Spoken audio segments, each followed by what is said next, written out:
Olá, nós do Sistema Faeng Senar, estamos aqui na 95ª Semana do Fazendeiro, na carreta Agro pelo Brasil. Sou Jefferson Belo, analista da Regional de Viçosa, e recebo aqui Ingrid Lana, analista pecuária do programa ATIG, Marcos Vinícius, supervisor do programa ATIG Pecuária, e Leonardo Cota, também supervisor do programa ATIG Pecuária. Bom, então para começar, Ingrid, gostaria de perguntar sobre quais as perspectivas para o programa ATIG, em que ponto nós estamos hoje e o que a gente pode esperar para os próximos anos de atendimento. Bom, o ATIG ele começou aqui em Minas em 2016, né? E começou mais firme na parte da pecuária em 2019. E de lá para cá a gente vem numa crescente. Esse ano a meta é terminar os atendimentos com 21.500 produtores atendidos no ano de 2025. E ano que vem a perspectiva é de aumento. Muito bacana. E tendo em vista os desafios da Zona da Mata, o que vocês acham que vai ser talvez um impeditivo ou algo que possa dificultar o trabalho, mas que é necessário ser superado aqui na região das Matas de Minas?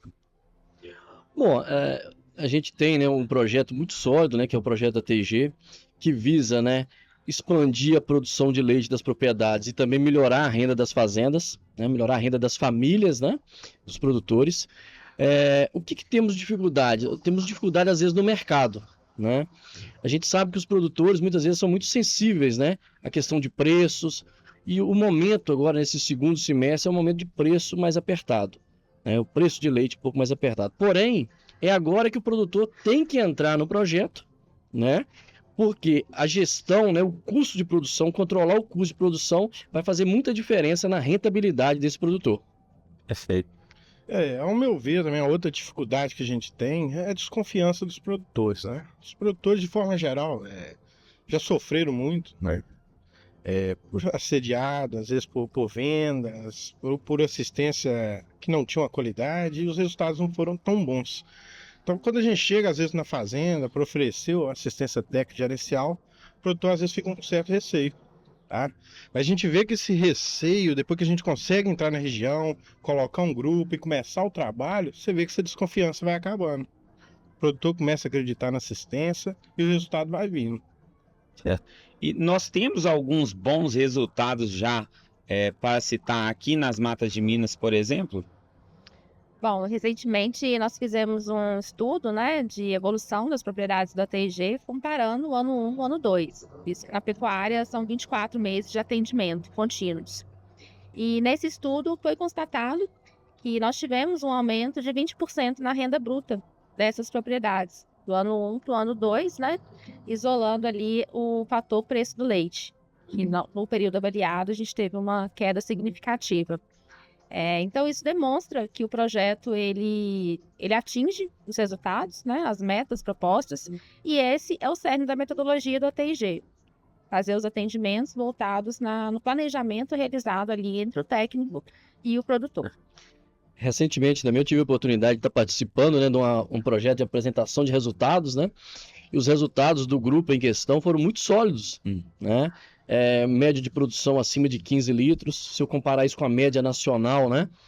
É uma média bem maior, quase que o dobro da média nacional. Em termos financeiros, né?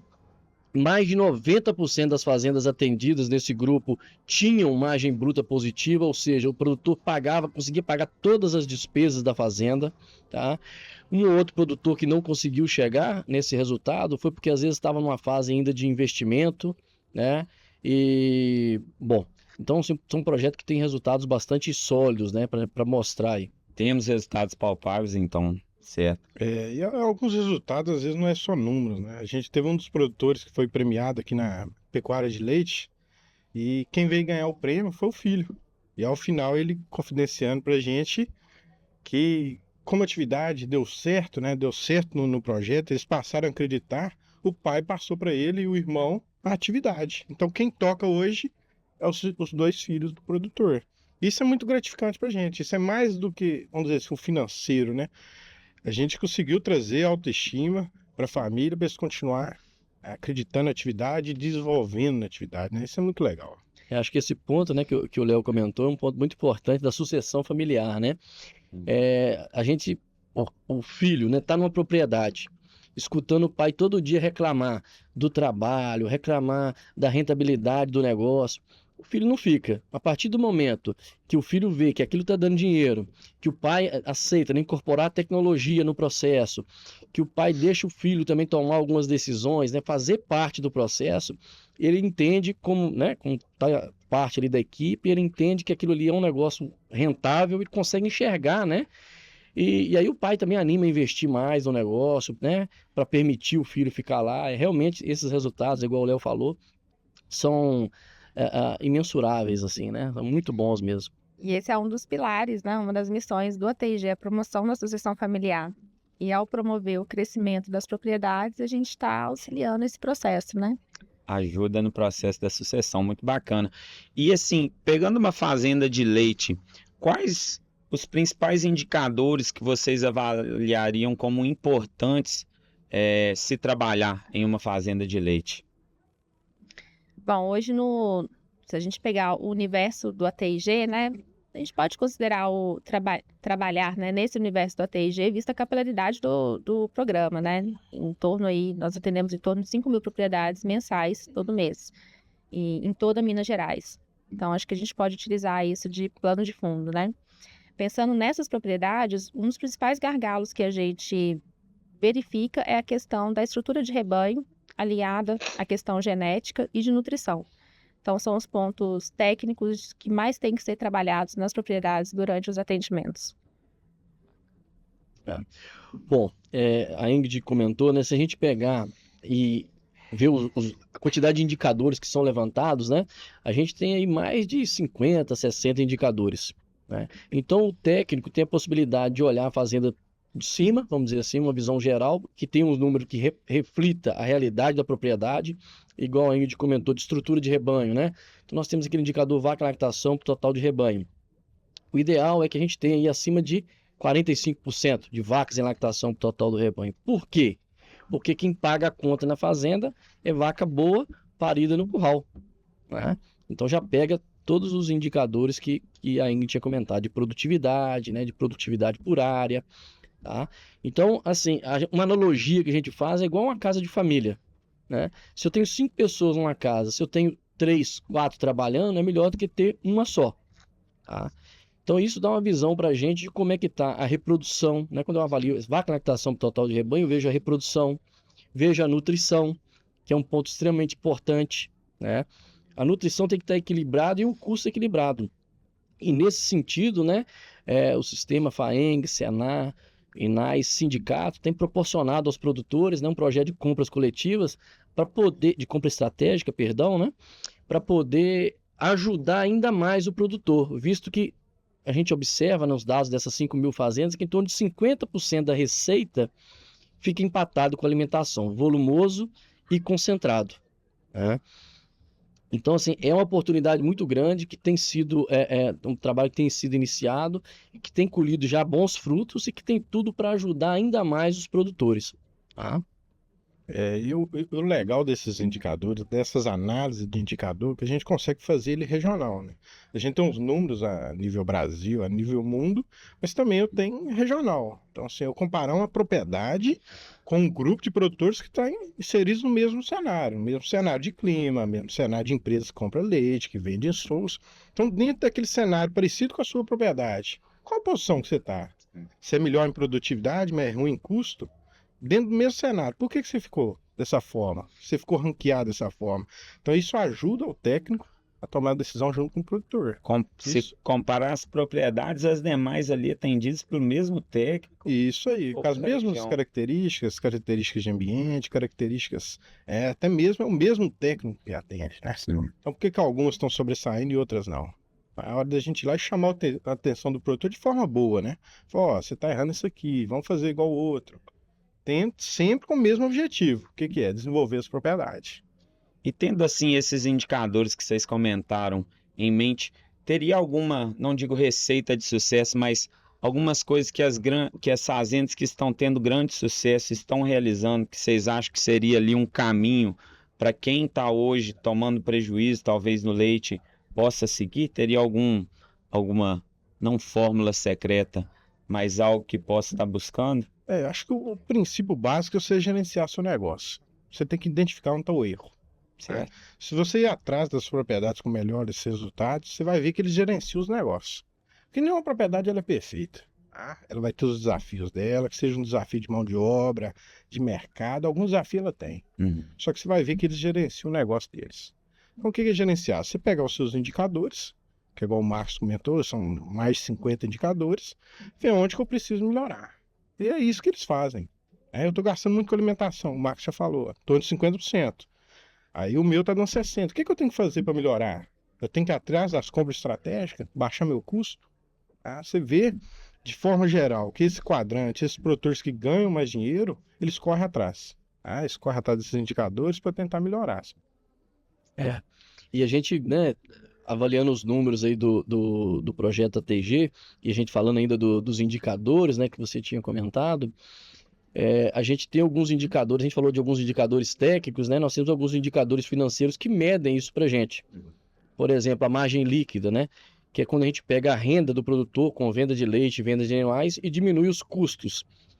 E os custos operacionais totais, né, que a gente chama, que envolve não só aqueles custos diretos de compra de sal, de concentrado, de medicamento, mão de obra, mas também depreciação, né? Eu comprei um trator, esse trator está ficando velho, então eu tenho que fazer uma poupança para daqui a um tempo ou reformar esse trator, né, com uma reforma bem grande, ou comprar um novo, né? Tem o custo da mão de obra familiar, que muitas vezes as pessoas não fazem a conta, né? Se eu trabalho na minha fazenda, eu tenho que receber um salário por isso. Então a margem líquida é um indicador importante, e a rentabilidade para comparar o negócio leite com outras atividades, né? Então a gente tem uma taxa de retorno interessante, taxa de retorno do capital interessante, quando a gente considera a terra a partir de 10% e sem terra, né, no capital empatado ali acima de 15%. Tá? Então quando a gente pega os produtores de sucesso, ou seja, aqueles que mais ganharam dinheiro, né, o que a gente vê de comum?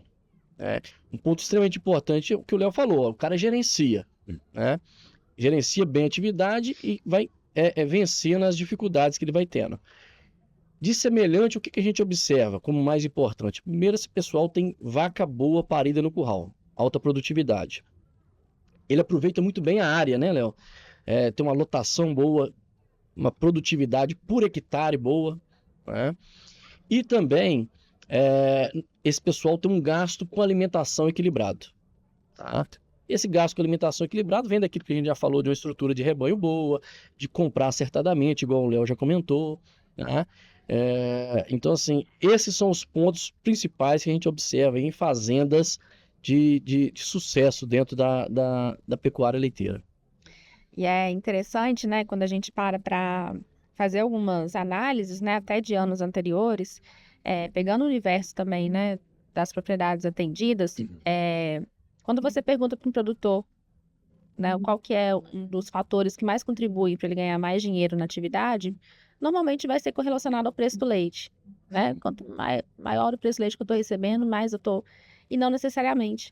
Então, quando a gente fez uma correlação entre a margem bruta, né, quer dizer, aquilo que sobra para ele, aquilo que ele teve de receita com leite, menos aquilo que ele desembolsou diretamente, né? Quando a gente correlaciona esse fator, né, a margem bruta da atividade, com o preço do leite, e avaliando outros indicadores, como, por exemplo, número de vacas em lactação, né, e produtividade das vacas em lactação, quantos litros de leite elas produzem por dia, o item que teve menor correlação foi o preço do leite. Então, quer dizer, quanto mais eficiência técnica, né, então maior produtividade para o animal, maior número de vacas lactantes nas propriedades, e isso está correlacionado a maior margem bruta. E isso foi observado tanto no ano de 2023 quanto no ano de 2024. Anos que tiveram aí uma curva, né, de preço do leite diferentes, né? Vai muito de encontro com o que você sempre comenta, né, Léo? Sobre os três itens que fazem o produtor ganhar dinheiro. Isso aí. Isso deixa claro pra gente, pessoal. Qualquer atividade, na verdade, não é só o leite, né? Se for trabalhar o café, é a mesma coisa. São as três coisas que definem o salário do produtor, né? Um que a gente fala muito bem, é o preço de venda, né? O outro é o seu custo, É um custo equilibrado e a outra é a escala de produção, né? Só que a maioria fica tentando só o preço de venda, né? E esse preço de venda, principalmente agora nós estamos num período que caiu um pouco, desanima o produtor. Então, se ele começar a focar no preço, toda vez que cair, ele desanima. E quando ele desanima, o que ele faz? Quer cortar despesa, quer cortar investimento. Aí quando chega no momento bom de preço, ele não tem volume, não tem escala. Então a gente tem que manter uma constante. O preço, ele vai ser consequência de um produto de qualidade e da escala de produção. Os outros dois itens estão na nossa mão. É o custo equilibrado, o que a gente já falou aqui, e o outro é a escala. A gente busca a escala. Escala dentro da nossa realidade. Não necessariamente é tirar 3.000, 5.000 litros. É escala dentro da minha propriedade. Às vezes essa escala é 400 litros, é 500 litros. Eu estou sendo eficiente com o uso da minha terra, que é o maior bem que eu tenho. Eu estou sendo eficiente, eu tenho escala, tenho um custo equilibrado, o preço vai ser consequência. O meu salário vai vir. Eu vou tornar atrativa a minha atividade. Então, a gente focar no que está na nossa mão. Escala, custo equilibrado. O preço vai ser consequência. Perfeito. E você, Índia, a nível estadual, os supervisores aqui na região das Matas de Minas, como que vocês observam essa evolução na qualidade de dados passados pelo produtor aos técnicos? Os produtores tendem a se educar a anotar um pouco mais? Como que vem sendo trabalhada essa qualidade dos dados? Bom, o ATIG, ele está dentro do escopo de ações do Senar, né? E o Senar, ele é o Serviço Nacional de Aprendizagem Rural. Então, o ATIG, ele também é um processo educativo, né? Ele veio também com esse objetivo, né? De proporcionar uma educação continuada por 2 anos, né? E o que seria essa educação? Justamente aquilo que o Léo comentou, gerenciamento da propriedade. Então, ele vai auxiliar o produtor no processo de entender que a propriedade dele é um negócio, né? Que ele não vai tirar um leitinho, né? Ele vai produzir leite, né? Então, é mudar a concepção de gestão mesmo e trazer isso para a propriedade. Então, as ações técnicas, elas vão ser realizadas com base na gestão, o gargalo que ele identificou, né, juntamente com o técnico, para quando o técnico sair da propriedade e puder atender outras propriedades, o produtor continue com essa gestão, né, que vai se aprimorar aí. É o que a gente espera. Ao final de 2 anos, né, o projeto, durante 2 anos o Senar subsidiando, mas ao final de 2 anos, às vezes a propriedade não teve aumento de margem, vamos dizer assim, às vezes escala, porque às vezes está fazendo investimento, está gastando mais, mas a gente teve uma mudança de comportamento. O produtor que não tinha costume de anotar nada, chegou ao final dos 2 anos e já está fazendo as anotações econômicas, as anotações zootécnicas. Então a gente conseguiu trazer para ele um conceito gerencial. Isso é um ganho, tá? Isso para nós é um ganho. E sem contar a questão da aprendizagem, né? As técnicas que a gente traz durante as visitas, que não é só a parte gerencial, a gente também traz a parte técnica. Se a gente consegue trazer para o produtor alguns conceitos técnicos, né? De uso de medicamento, de aplicação de defensivo, ele chega ao final dos 2 anos melhor do que ele entrou, a gente fez o nosso papel. O resto vai ser consequência. O aumento de produção vai ser consequência, o custo vai ser consequência. E a gente fez, né, durante os 2 anos. Um ponto importante, né, de mencionar muitas vezes chega um técnico novo que não é da região, né, e dos trabalhos que ele tem dentro da propriedade é fazer o levantamento, né, de receita, de despesa, de inventário de recursos, né, maquinário, terra, tudo isso do produtor. E no primeiro momento pode gerar uma desconfiança, mas todos os dados que são coletados dos produtores, a gente obedece à Lei de Proteção de Dados. Então, ninguém tem acesso a esses dados, né? Ele não sai do escopo do Senar e não comunica com nenhuma outra instituição. E até as pessoas que têm acesso a esses dados são restritas, né? E o que nós fazemos de divulgação são dados médios da região, do estado, né? Nunca de forma nominal, nunca de forma que identifique aquela propriedade, né? Ou aquela micro-região. É fundamental essa colocação da Ingrid, porque a gente observa mesmo a primeira pergunta que você fez sobre as resistências, né? E uma das resistências que eu já ouvi comentários é essa: o produtor não entrar com medo de passar esses dados para o fisco, né? Para o imposto de renda, por exemplo, um laticínio que compra o leite dele, para um frigorífico. Então, o produtor pode ficar sem medo que isso não chegue na mão dessas pessoas, né? A Ingrid já garantiu aí. E um ponto que você tinha falado nessa última questão, né? com relação à parte de acurácia dos dados, né? Há uma preocupação muito grande, né, do Senado, do projeto ATIG, com a acurácia dos dados. Lógico que, né, todo processo precisa ser melhorado, mas hoje, como é que é feito? Primeiro, você tem um primeiro filtro, que é o técnico, que está rodando na fazenda, pega esses dados e está observando lá. O produtor anotou direitinho, certo, não. Mas faltou gasto com concentrado. Não teve aqui, não. Aí, às vezes, o produtor lembra, né? O técnico também faz a mensuração. Olha só, está gastando aqui tanto saco por dia, então é para ser mais. Então, você tem um primeiro filtro. Depois, você tem um outro filtro, que são os supervisores. Né? No caso, o trabalho que eu e o Léo fazemos aqui. Né? Esses técnicos mandam os dados, né? Eles estão todos armazenados lá no software do Sysatec, e nós avaliamos esses dados. Né? Então, avaliamos o inventário de recursos da fazenda, se está tudo lançado direitinho, se não está faltando nada. Avaliamos a parte dos dados econômicos. Olha, tem o dado com mão de obra está lançado, com sal, mais um filtro. Você passa. Esses dados são enviados para a gerência, né, do ATG. E lá eles fazem mais um filtro desses dados.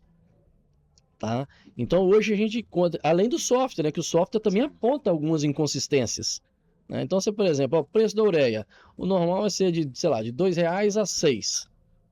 Então, se passa um valor um pouquinho maior, o software já sinaliza lá para a gente, opa, tem uma inconsistência. Então, fica atento. Então, tem todos esses processos para a gente ter um dado com boa acurácia. E antes de mostrar, todos esses dados são revisados, antes de mostrar a média, né? Porque os dados são confidenciais, igual a Ingrid comentou. Então, há uma preocupação muito grande com isso, porque esses dados são uma riqueza muito grande. Porque a gente vê na pecuária leiteira, né, muitas paixões, né, Léo? Você tem aquela pessoa, não, leite só dá certo a pasto. Vaca que dá leite é girolando. Outros, ao contrário, vaca que dá leite é holandesa e só dá certo compost.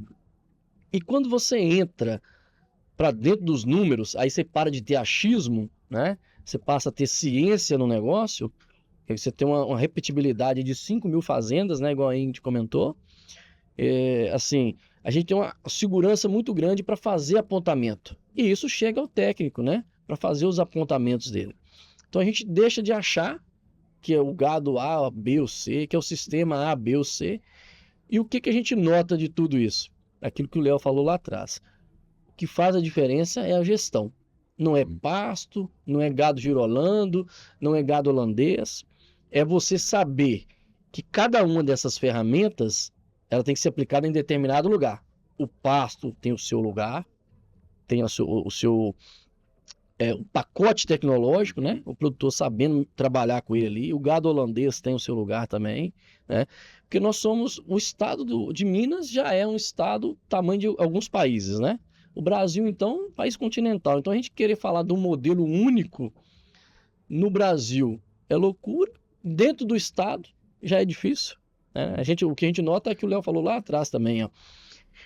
A gente tem dados regionalizados para poder trabalhar melhor isso aí. Então, assim, essa parte dos dados aí realmente é fantástico. O que a gente pode ter a partir deles, né?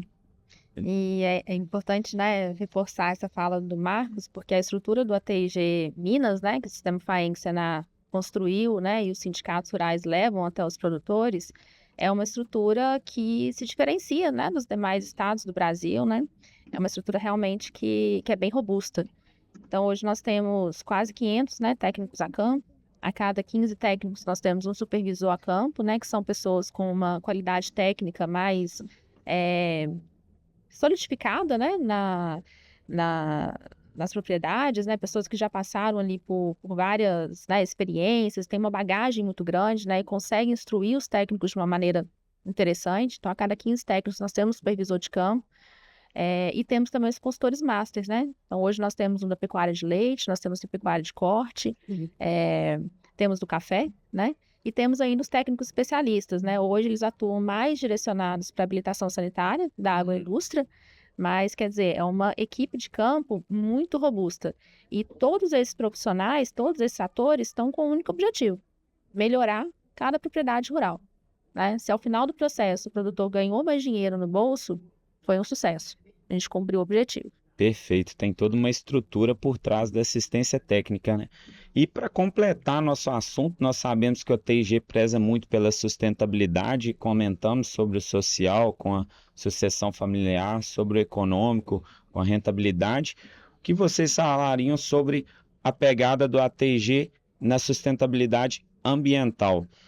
Ações voltadas ao produtor, visando a preservação ambiental e também como que a mudança climática tem influenciado a produção aqui nas matas de Minas. A questão de sustentabilidade ela é muito complexa, né? Você pensa a parte ambiental, né? Se a gente resumir na história, você entra na propriedade, você já tem um uso racional de defensivos, nós já estamos prezando pelo meio ambiente. Isso é feito o tempo inteiro. Uma devolução de embalagem, isso é incentivado, os técnicos são treinados para isso. Tá?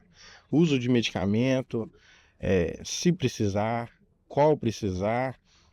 Porque quando a gente pensa em meio ambiente, só pensa em árvore, né? E não é muito mais complexo do que isso.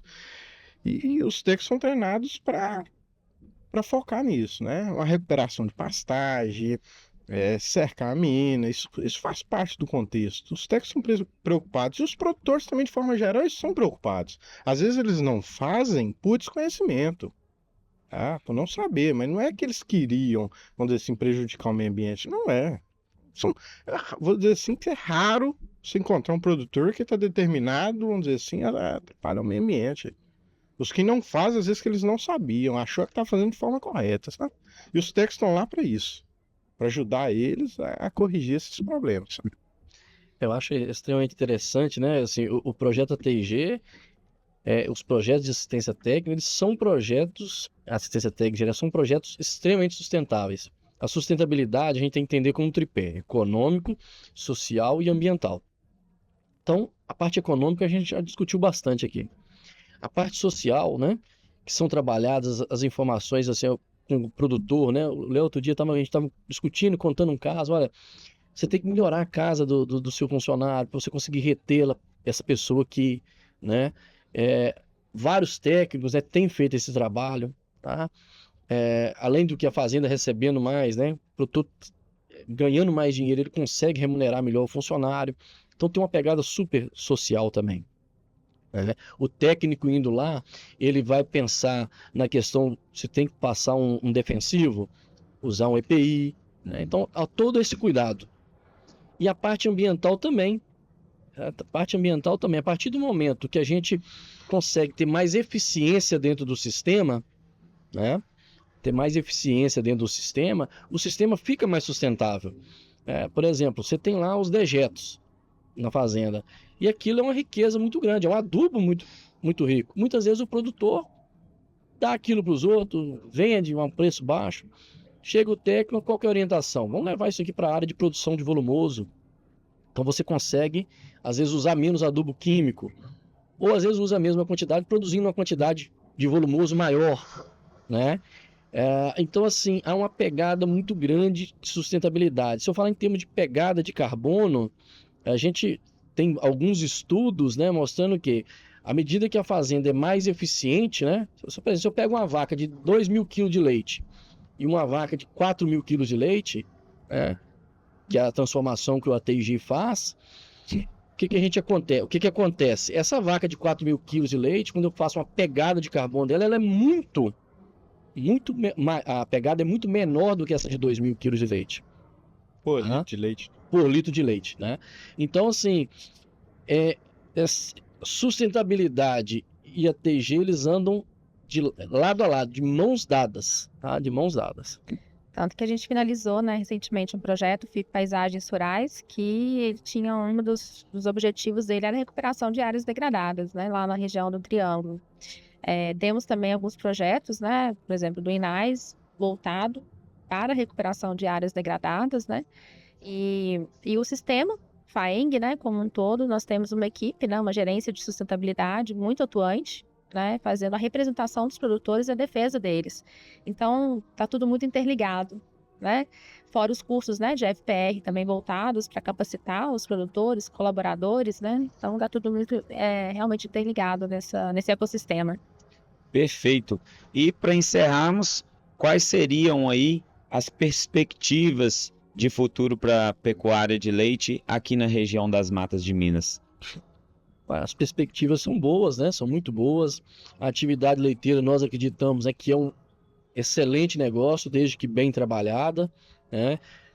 A perspectiva, igual a Ingrid comentou, do ATG expandir. Então, a gente levar mais conhecimento aos produtores, né?